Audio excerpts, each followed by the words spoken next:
Hello everyone, welcome to my channel. ఈరోజు recipe వచ్చేసి బాదం మిల్క్ పౌడర్. దానికి ఇంగ్రీడియంట్స్ వచ్చేసి బాదం, పిస్తా, బ్రౌన్ షుగర్, సాఫ్రాన్. ముందుగా స్టవ్ ఆన్ చేసుకొని ప్యాన్ పెట్టుకోవాలి. ప్యాన్ హీట్ అయినాక బాదం యాడ్ చేసుకోవాలి. 2 minutes వరకు ఫ్రై చేసుకోవాలి. రోస్టింగ్ యాక్చువల్లీ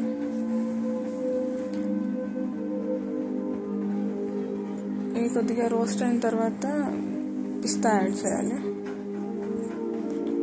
ఇంగ్రీడియంట్స్ అన్ని 1 బౌల్కి తీసుకున్నాము. బాదం 1 బౌల్ అయితే మిగతా ఇంగ్రీడియంట్స్ అన్ని దానికి అకార్డింగ్లో ఉంటాయి. నార్మల్ హెల్త్ డ్రింక్ అండి. మిల్క్ పౌడర్లో నార్మల్గా మిల్క్స్ వేరే బయట దొరికేవి ఎలా మిక్స్ చేసుకొని యూజ్ చేస్తామో అలానే ఇవి రోస్ట్ అయిపోయాయి బాదం, పిస్తా. స్టవ్ ఆఫ్ చేసేసి కంప్లీట్గా చల్లారనివ్వాలి. చల్లారిన తర్వాత మిక్సీ జార్ తీసుకొని ఫ్రై చేసిన బాదం, పిస్తా యాడ్ చేసుకోవాలి.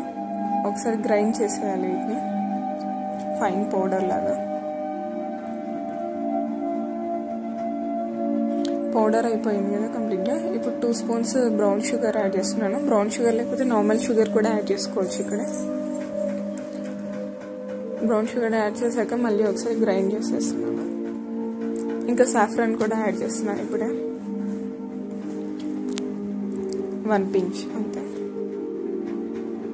ఫైన్గా గ్రైండ్ అయిపోయింది. రెడీ అయిపోయిందండి బాదం హెల్త్ డ్రింక్. నార్మల్ వేడి పాలల్లో 1 స్పూన్ కలిపేసి యూజ్ చేసుకోవడమే. ఇట్లా ఎయిర్ టైట్ కంటైనర్లో స్టోర్ చేసుకోవడమే. చాలా బాగుంటుంది, టేస్ట్ పిల్లలకి నచ్చుతుంది. వీడియో కనుక మీకు నచ్చినట్టయితే లైక్ చేయండి, షేర్ చేయండి, కమెంట్ చేయండి. అలానే నా ఛానల్ని సబ్స్క్రైబ్ చేయండి. Thank you for watching.